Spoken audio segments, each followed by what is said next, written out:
The final 2-week countdown has officially begun, leading us to the much anticipated launch of Diablo 4. Almost every day there are countless of news and announcements around the game and frequent special events.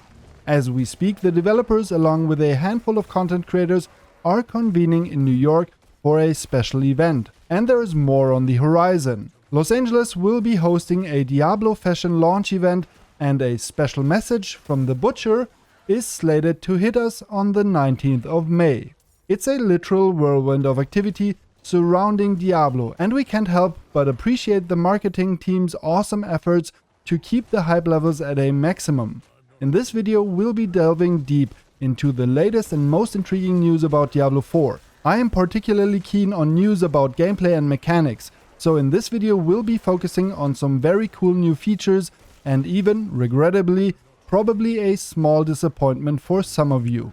To kick things off, let's dive straight into a question about the leaderboards. As we know from the last developer livestream, the leaderboards will only be introduced sometime after Season 2.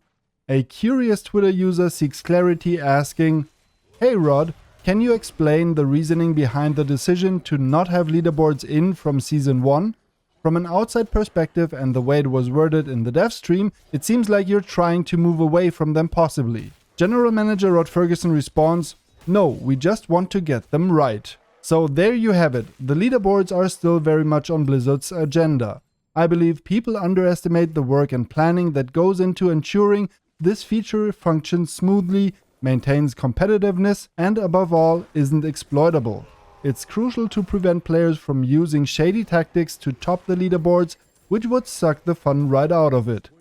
In my video from yesterday, I shared some cool information for those of you interested in theory crafting.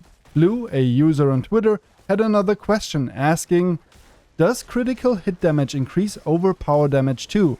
And how does this interact with vulnerable enemies? Does vulnerable over power plus critical hit damage all stack on top of each other?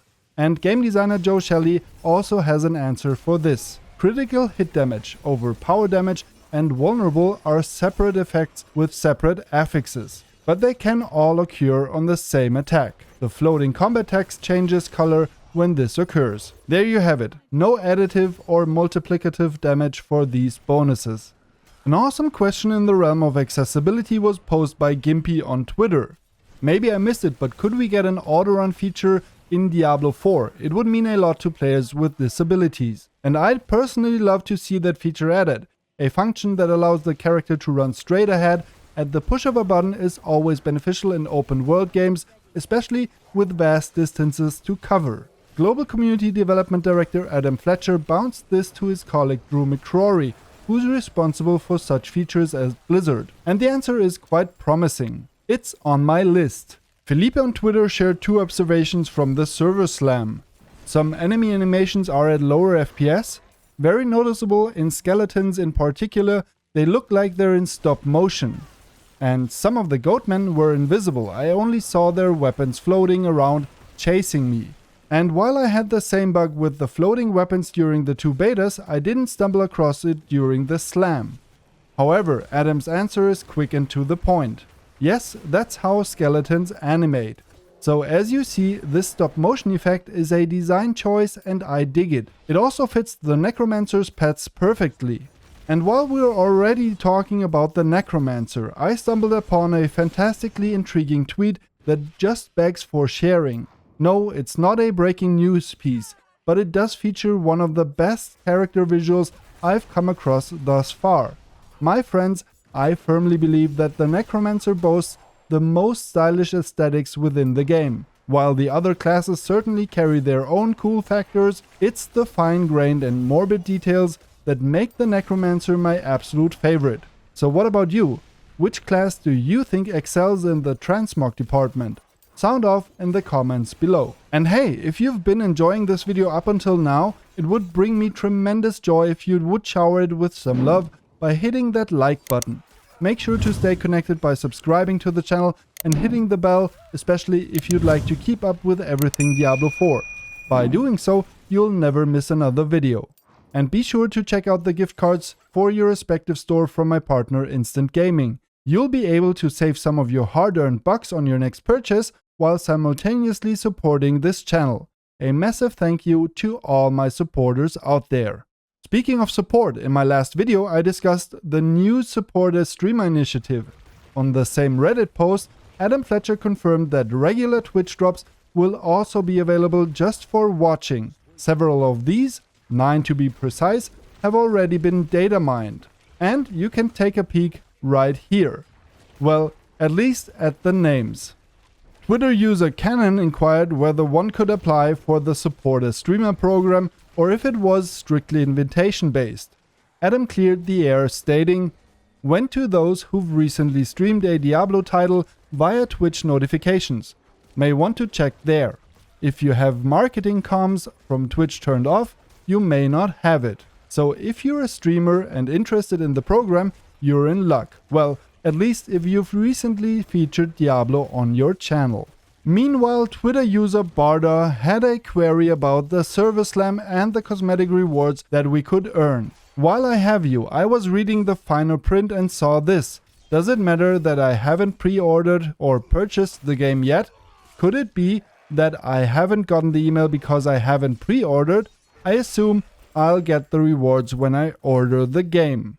And Adam Fletcher put him to ease. It's just reminding you don't need to pre-order for the reward if already earned. So great news for all those who haven't pre-ordered yet. But let's be real, those who've reached level 20 during the slam and defeated Ashava are likely so smitten with D4 that they've already pre-ordered, right? Right? Have you already pre-ordered or are you holding out for reviews? Let me know in the comments down below. But now, let's take a look at a piece of news that might disappoint some and even prompt others to reconsider their pre-orders. This is something I've been waiting to be addressed since the last developer stream. Kino wanted to know, "Hey Adam, can the Battle Pass only be progressed by seasonal characters? I'm seeing mixed answers everywhere on this." Adam's reply was a short yes. From the comments you've left on my videos, I've noticed that quite a few of you prefer sticking to a single character in the Eternal Realm, maintaining them as your steadfast alter ego, rather than switching up your hero every 3 months at the start of each season. I absolutely get the appeal of that. The continuity, the sense of connection to your avatar, it's something quite special. However, if you want to reap the rewards of the Battle Pass each season, you will have to put your main character on hold, at least until you've finished the content of the new season. Sticking to one hero indefinitely, unfortunately, won't cut it. Approximately 90% of the new additional content, be it gameplay or cosmetic, is exclusive to each new season.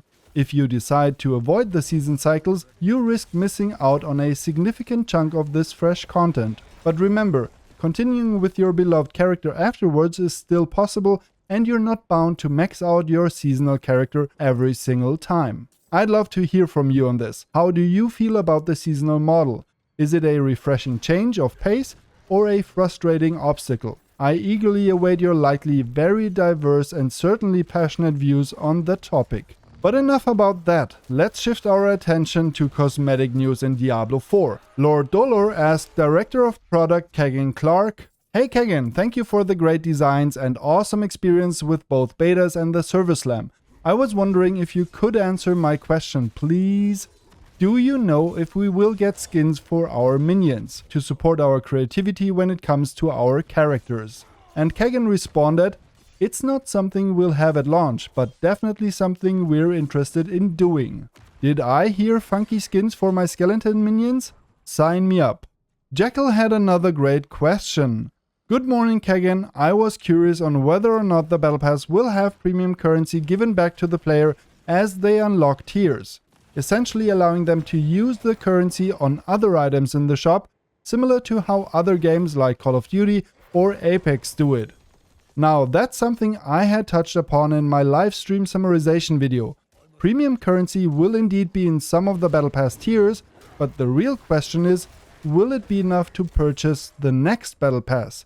Kagan promptly clarified, yes, there will be some premium currency in the premium Battle Pass, but not enough to go infinite. Therefore, if you want to unlock the premium pass in Diablo 4 every 3 months, you'll need to invest a little bit of money from time to time. And yet another nugget of useful information comes from Keg and Clark.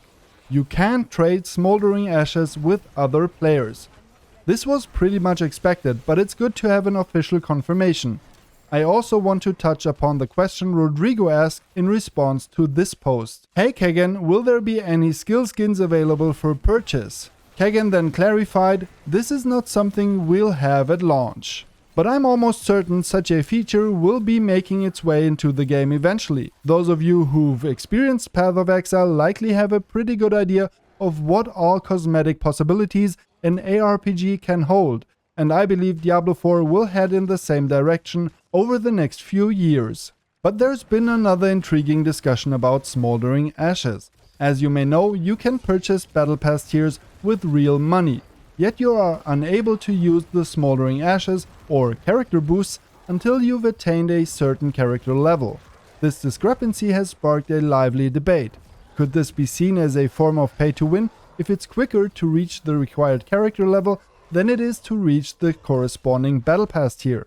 For those keeping a close eye on the leaderboards, this is a justifiable concern, one that was graphically illustrated by Mr. Llama on stream. But now, when I hit character level 10, down here, this person who paid $25, they immediately will get access to this. When I hit character level 20, they immediately will get access to these ashes, which means they can buy experience boost or gold boost or whatever it is that they want. When I hit character level 10 up here, I will not immediately get access to this because I need to have a level 15 battle pass first. How long does it take to get to a level 15 battle pass? I don't know.